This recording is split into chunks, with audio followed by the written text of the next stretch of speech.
நமஸ்தே நேயர்களுக்கு வணக்கம். நம்ம தொடர்ந்து எடப்பாடி அவர்கள் நடத்தக்கூடிய எழுச்சி பயணத்தை பற்றியும் அங்கே மக்கள் என்னெல்லாம் பேசுகிறாங்க, இவர் பேசுகிறத மக்கள் எப்படி ரிசீவ் பண்ணுறாங்க, எடப்பாடி அவர்களை என்ன மாதிரி வரவேற்கிறாங்க அப்படின்றத பற்றி பல விஷயங்கள் பேசிகிட்டு இருக்கோம். அந்த வகையில் நேற்றுக்கு எங்கெல்லாம் போயிருக்காருன்னா ஒட்டன்சத்திரம், பழனி, ஆத்தூர் இந்த 3 சட்டமன்ற தொகுதிகளுக்கு போயிருக்காரு. அங்கே போயிட்டு பல விஷயங்கள் பேசிகிட்டு இருந்தார். அதில் குறிப்பாக ஒரு விஷயம் என்ன நடந்துச்சு அப்படின்னா, புரட்சி தமிழகம் கட்சியுடைய தலைவர் ஏர்போர்ட் மூர்த்தி இருக்கார் இல்லையா, அவரை விசிகாவை சேர்ந்த விசுவாசிகள் இல்ல தொண்டர்கள் இப்படி வேணா எடுத்துக்கலாம், டிஜிபி அலுவலகத்துக்கு முன்னாடியே செருப்பால் அடிச்சிருக்காங்க, அவ்வதூரா அசிங்கமா பேசியிருக்காங்க, அவரை அடிக்கிறதுக்கு முயன்றிருக்காங்க. இந்த காட்சி வேற எங்கேயாவது நடந்திருந்தாலே பெரிய பயங்கரமான இஷ்யூவா இருக்கும். அதுவும் டிஜிபி அலுவலகத்துக்கு முன்னாடியே நடந்திருக்கு. அதை காவலர்கள்லாம் கை கட்டி வேடிக்கை தான் பாக்குறாங்க. சட்ட ஒழுங்கு டிஜிபி அலுவலகம் சென்னையில மெரினா கடற்கரைக்கு முன்பு, காமராஜர் சாலைக்கு முன்பு டிஜிபி அலுவலகம் இருக்குது.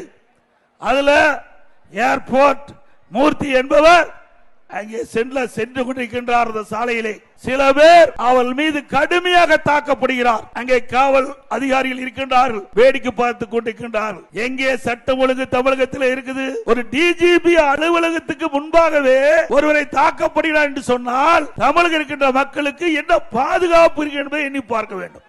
அது சட்ட ஒழுங்கு இந்த அளவுக்கு சீர்கேட்டு இருக்கா? அது மட்டும் இல்லாம கூட்டணியில இருக்கும் அப்படின்றதுக்காக நம்ம என்ன பண்ணாலும் யாரும் நம்மள எதுவுமே செய்ய மாட்டாங்களா அப்படின்ற ஒரு விஷயத்தையும் சொல்லியிருந்தாரு. நீ இந்த இன்சிடென்ட்டை எப்படி பாக்குற? நான் இதை எப்படி பாக்குறேன் அப்படின்னா, கருத்து சுதந்திரம் இருக்கு அப்படின்னு சொல்லி திமுக ஆட்சி வந்ததுக்கு அப்புறமா நீங்க ஏதாவது தப்பு நடந்தது அப்படின்னா உங்களுக்கு கேட்கறதுக்கு உரிமை இருக்குன்னு சொல்லி சொன்னாங்க. ஆனா நம்ம எல்லாருக்குமே ஒரு விஷயம் ஞாபகம் இருக்கும்னு நினைக்கிறேன். ஒரு ஆசிரியர் திமுக விமர்சனம் பண்ணி ஒரு ட்வீட் போட்டிருந்தாரு. அந்த ஆசிரியரை கைது பண்ணி கூட்டிட்டு போனாங்க. அது மட்டும் இல்லாம அந்த கனிம வளம் கொள்ளை இருக்கு இல்லையா, அதை தட்டி கேட்ட பல பேரை இவங்க ஆபீஸ், அதாவது ஒரு டிஜிபி ஆஃபீஸ் முன்னாடியோ இல்லை காவல் நிலையத்துக்கு முன்னாடியோ ரொம்ப கொடூரமா திட்டுறதோ இல்லை கொலை பண்றதோ இந்த மாதிரி விஷயங்கள்லாம் திமுக ஆட்சியில் நிறையவே நடந்திருக்கு. அப்போ கொஞ்சம் யோசிச்சு பாரு, நம்ம நம்ம மனசுல இருக்கக்கூடிய ஒரு விஷயத்த வெளியே சொல்றோம், இது எங்களுடைய கருத்தா இருக்கு, நீங்க அது தப்பா இருந்தா அதை மாத்திக்கோங்க, தப்பா இல்லை அப்படின்னா உங்களுடைய தரப்புல இருந்து என்ன சொல்லணுமோ அதை சொல்லுங்கன்னு சொல்றதை விட்டுட்டு எப்படி நீ பேச போச்சு அப்படின்னு சொல்லிட்டு ஒரு ஆளை விட்டு அடிக்கிறதும் மிரட்டுறதும் இந்த மாதிரி வேலையெல்லாம் திமுக ஆட்சியில் இருக்கிறவங்க தான் ரொம்ப அதிகமாவே ஈடுபட்டு இருக்காங்க. ஆமா, அது போக இன்னொரு விஷயம் என்ன சொல்லியிருந்தாரு அப்படின்னா, இந்த மாதிரி இது மட்டும் கிடையாது, ஏகப்பட்ட இன்சிடென்ட்ஸ் தொடர்ந்து நடந்துகிட்டே தான் இருக்கு. விசிகா அப்படின்னு எடுத்துக்கும் போது திருமாவளவன் அவர்கள் புரட்சின்னு பேசுவாரு, கருத்துரிமை பத்தி பேசுவாரு, கருத்து சுதந்திரம் பத்தி பேசுவாரு, யாரு வேணா என்ன வேணா பண்ணலாம் அப்படின்ற மாதிரி ஒரு பொது தலைவர் அப்படின்னு அவரை முன்னிலைப்படுத்திக்கிறாரு. அப்படிப்பட்ட கட்சியை சேர்ந்தவங்க இந்த மாதிரி ஒழுங்கினமான செயல்ல ஈடுபட்டிருக்காங்க. இது குறித்து திருமா அவர்கள் எந்த கண்டனமோ இல்ல எந்த ஒரு எதிர்ப்போ தெரிவிக்கவே இல்லை.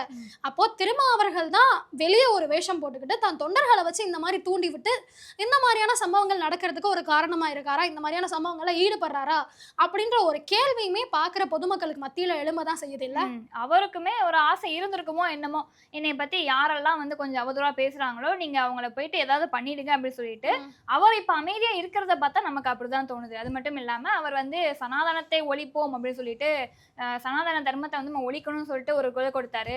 என்னப்பா அது நீங்க இப்படி பேசுறீங்களே, அப்புறம் போயிட்டு கோவில்ல போயிட்டு விபூதி வைக்கிறீங்க, அதுக்கப்புறம் அழிக்கிறீங்க அப்படின்னு சொல்லி மாத்தி பண்றீங்க அப்படின்னு சொல்லி ஒரு கேள்வி கேட்கும்போது மதச்சார்பின்மையே காப்போம் அப்படின்னு சொல்லிட்டு அப்படியே உள்டாவாகி மாத்திட்டாரு. இது எல்லாமே எதற்கு அப்படின்னா, திமுகவோட கூட்டணி கட்சியா இருக்காங்க, சீட்டு வேணும் இல்லையா.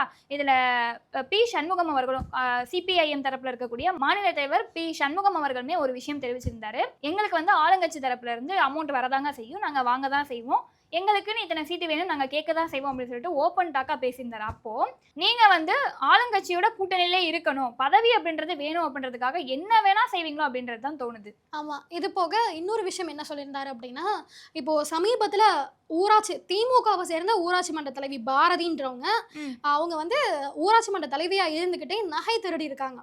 முன்னேற்ற கழகத்தை சேர்ந்த ஒரு ஊராட்சி மன்ற பெண் தலைவர், அவர் திருட்டு வழக்கிலே 10 வழக்கு பதிவு செய்யப்பட்டிருக்குது. ஒரு பேருந்தில் பயணம் செய்கின்ற பொழுது அந்த பயணம் செய்த ஒரு நபரிடமிருந்து 4 சவரன் தங்க நகையை திருடுகிறார். அந்த பேருந்தில் வைக்கப்பட்ட சிசிடிவி காட்சி மூலமாக கண்டுபிடிக்கப்படுகிறது. ஆக ஒரு ஊராட்சி மன்ற தலைவர் இப்படி நகையை திருடுகிறார் என்று சொன்னால் இந்த கட்சியினுடைய யோக்கியதை என்ன என்பதை நீங்கள் எண்ணி பார்க்க வேண்டும். யோசிச்சு பாரு, ஊராட்சி மன்ற தலைவியே இந்த மாதிரி பண்றாங்கன்னா அவங்களுக்கு கட்டுப்பாடுல இருக்கக்கூடியவங்க என்னெல்லாம் பண்ணுவாங்க அப்படின்ற ஒரு கேள்வி எழும்புது. அது மட்டும் இல்லாம ஃபுல்லா பேக்ரவுண்ட் வெரிஃபிகேஷன் பண்ணும்போது அவங்க மேல 10க்கும் மேற்பட்ட திருட்டு வழக்கு இருக்காம். திருட்டு வழக்கு இருக்கக்கூடிய ஒரு பெண்ணை எப்படி ஊராட்சி மன்ற தலைவி ஆக்குனாங்க?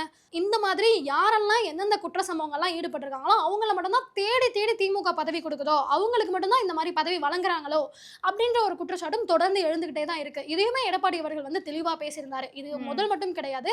இதுக்கு முன்னாடி எத்தனையோ பேர் திமுகல இருக்கக்கூடியவங்க நிலம் அபகரிக்கிறதா இருக்கட்டும், சொத்து திருடுறதா இருக்கட்டும், இல்ல அவங்க வச்சிருக்கக்கூடிய உரிமங்கள் எடுக்கிறதா இருக்கட்டும், இதை தொடர்ந்து பண்ணிக்கிட்டே இருக்காங்க. ஆனாலும் ஆளும் கட்சியில இருக்காங்கன்ற ஒரே காரணத்தினால காவல்துறையினரோ இல்ல யாருமே பெருசா அவங்க மேல எந்த ஆக்ஷனும் எடுக்கல அப்படின்ற விஷயத்த சொல்லிட்டு, இப்போ ஒருத்தவங்களை ஊராட்சி மன்ற தலைவி ஆக்குறாங்கன்னா அவங்களோட பேக்ரவுண்ட் என்ன, இதுக்கு முன்னாடி என்னெல்லாம் பண்ணியிருக்காங்க, அவங்க மேல என்ன மாதிரியான நடவடிக்கை எல்லாம் இருக்கு, அவங்களோட நடவடிக்கை எப்படி இருக்கு அப்படின்றதெல்லாம் தீர விசாரிச்சுட்டு தான் பதவி கொடுத்துருக்கணும். இவங்க எதுவுமே விசாரிக்காம எப்படி ஒருத்தரை ஊராட்சி மன்ற தலைவி ஆக்குறாங்க அப்படின்ற ஒரு கேள்வியுமே எழுப்பியிருக்காரு. காவல்துறை வந்து என்னுடைய கட்டுப்பாட்டுல இருக்குன்னு சொன்னவர் தானே நம்ம முதலமைச்சரும் தலைவருமான மு.க. ஸ்டாலின் அவர்கள். அது மட்டும் இல்லாம ஜெர்மனுக்கு போறதுக்கு முன்னாடி ஒரு பெரிய சம்பவம் பண்ணிட்டு போனாரு. இது வரைக்குமே எந்த ஒரு ஊடகத்திலையுமே அதை பத்தி பரவலா எந்த ஒரு செய்தியுமே வரல. அது மட்டும் இல்லாம அவங்களுக்கு இந்த தமிழகத்துல திமுக ஆட்சி நடந்துட்டு இருக்கு, எனக்கு வந்து ஏதுவான ஆளா இவங்க தான் இருப்பாங்க அப்படின்னு சொல்லிட்டு சீனியர்ஸ் எல்லாரையுமே விலக்கி விட்டுட்டு 9ஆவதா இருக்கக்கூடிய ஒருத்தரை பொறுப்பு டிஜிபி அப்படின்னு சொல்லிட்டு அவரை நியமனம் பண்ணிட்டு போயிருக்காரு. இது தொடர்பா எந்த ஒரு ஊடகத்திலயுமே வரல அப்படின்றது எல்லாருக்குமே தெரியும் இல்லையா? இப்போ இந்த ஒரு ஸ்ட்ரக்சர் எப்ப மாறுச்சு அப்படின்னா கடந்த 2006 காலகட்டங்கள்ல பிரதீப் சிங் அப்படின்ற ஒரு முன்னாள் டிஜிபி அவர் இருக்காரு. அவர் என்ன நினைச்சாருன்னா, காவல்துறையில ஒரு ஸ்ட்ரக்சரே இல்லாம இருக்கு, நம்ம அதை வந்து ஒரு ஸ்ட்ரக்சர்ல கொண்டு வரணும் அப்படின்றதுக்காக என்ன பண்ணாருன்னா, டிஜிபி எல்லாருக்குமே ஒரு தலைமை டிஜிபி வேணும் அப்படின்ற ஒரு காரணத்தினால இருக்கிற ஒட்டுமொத்த டிஜிபி லிஸ்டையுமே எடுக்கிறாரு. அதுல வந்து ஒரு 19 டிஜிபி நேம் வருது. இவரா வந்து முடிவு பண்றாரு, அப்ப இவங்க தான் கரெக்டா இருப்பாங்க அப்படின்னு சொல்லிட்டு அப்போ ஆரம்பிச்ச பிரச்சனை 8ஆவதா இருக்கக்கூடிய டிஜிபியை தான் அப்ப தேர்வு பண்ணாங்க. அப்போ இருந்து இப்போ வரைக்கும் என்ன நடந்திருக்கு அப்படின்னா, தமிழ்நாட்டில் மட்டும் இல்லை, இருக்கக்கூடிய எல்லா ஸ்டேட்லையுமே எங்களுக்கு அந்த உரிமை இருக்கு, நாங்க வந்து அவங்கள தேர்வு பண்ணுவோம், எங்க ஆட்சிக்கு யார் சரியா இருப்பாங்க அப்படின்றது எங்களுக்கு தெரியும் அப்படின்ற அந்த ஒரு அதிகாரத்தை கையில எடுத்துட்டு இந்த மாதிரி வேலையெல்லாம் ஈடுபட ஆரம்பிச்சிட்டாங்க. ஆமா, அது மட்டும் இல்லாம இன்னொரு விஷயம் என்ன சொல்லியிருந்தாரு அப்படின்னா, இந்த உங்களுடன் ஸ்டாலின் முகாம் நடத்துனாங்கல்ல, அந்த கடை பொட்டி கடை ஓடல, ஏன்னா அதை பத்தி மக்கள் எல்லாம் தொடர்ந்து குற்றச்சாட்டுகள் முன் வச்சுட்டே இருந்தாங்க. அது போக அங்க கொடுக்கக்கூடிய மனுக்கள் எல்லாம் ஆத்துல கடந்துச்சு அப்படின்ற விஷயத்தையும் நம்ம எல்லாருமே பார்த்து அதிர்ச்சி தான் ஆனோம். என்னடா அது, இங்க மனு கொடுத்தீங்கன்னா உங்க பிரச்சனை எல்லாத்தையும் 45 நாளுக்குள்ள சரி பண்ணிடுவோம்னு சொன்னாங்க, கொடுத்த மனுவே ஆத்துல கிடக்கே, நம்ம எப்படி போய் நம்ம புகார் கொடுக்கறது அப்படின்ற குழப்பம் வந்து எல்லாருக்குமே இருந்துச்சு. அதை உறுதி செய்யற விதமா தான் தொடர்ந்து பல சம்பவங்கள் நடந்துட்டு இருக்கு. அந்த வகையில நீங்க கொடுக்குறீங்க பாத்தீங்களா மனு, அதெல்லாம் டீ கடையில வடம் அடிச்சு கொடுத்துட்டு இருக்காங்க, அதுக்கு மட்டும் தான் பயன்படுது. இதுக்கு முன்னாடியே இந்த புகார் பட்டின்னு ஒன்று வச்சிருந்தார் அவர் எதிர்கட்சியா இருக்கும்போது, ஊர் ஊரா போயிட்டு உங்க புகாரெல்லாம் இதுல போடுங்க, நான் முதலமைச்சர் ஆனோன்னே இதை எடுத்து படிச்சுட்டு இதுல என்னென்ன இருக்கோ அது எல்லாத்துக்குமே தீர்வு கொண்டு வரேன்னாரு. அந்த பெட்டியோட சாவியவே தொலைச்சிட்டு தேடிட்டு இருக்காரு. இப்போ புதுசா ஒரு கடை திறந்தாரு, அதுவுமே ஓடல. அவர்கிட்ட நீங்க என்ன சொன்னாலுமே வேஸ்ட் தான், அதை விட்டுட்டு நீங்க என்ன ஆக்கப்பூர்வமா இருக்கோ அதை பண்ணுங்க, நான் ஆட்சிக்கு வந்தேன் அப்படின்னா இதெல்லாம் செய்வேன் அப்படின்றத எல்லாத்தையுமே சொல்றாருல. இதுக்கு முன்னாடி அவர் முதல்வரா இருக்கும்போது அம்மா சொன்ன சில விஷயங்களை அது போக சொல்லாத பல விஷயங்களை அவர் செஞ்சிருக்காரு. அதே மாதிரி ஒரு நல்லாட்சி கொடுப்பேன் அப்படின்றத சொல்லியிருக்காரு. மக்களுமே அவருடைய ஆட்சியை தான் விரும்புறாங்க, நல்லாட்சி வரணும் அப்படின்ற ஒரு எதிர்பார்ப்புல தான் இருக்காங்க எனக்கு தெரிஞ்சு. இந்த விஷயம் மட்டும் இல்ல, இன்னும் நிறைய விஷயங்கள் திமுக ஆட்சியில நடக்கதான் செய்யுது அப்படின்னு சொல்லிட்டு எடப்பாடி பழனிசாமி அவர்கள் சொல்லியிருந்தாரு. ஸோ அடுத்தடுத்த பதிவுல அவர் எந்தெந்த தொகுதிக்கு போறாரு, என்னென்ன பேசுறாரு அப்படின்றத அடுத்தடுத்த பதிவு வந்து பார்ப்போம். நன்றி.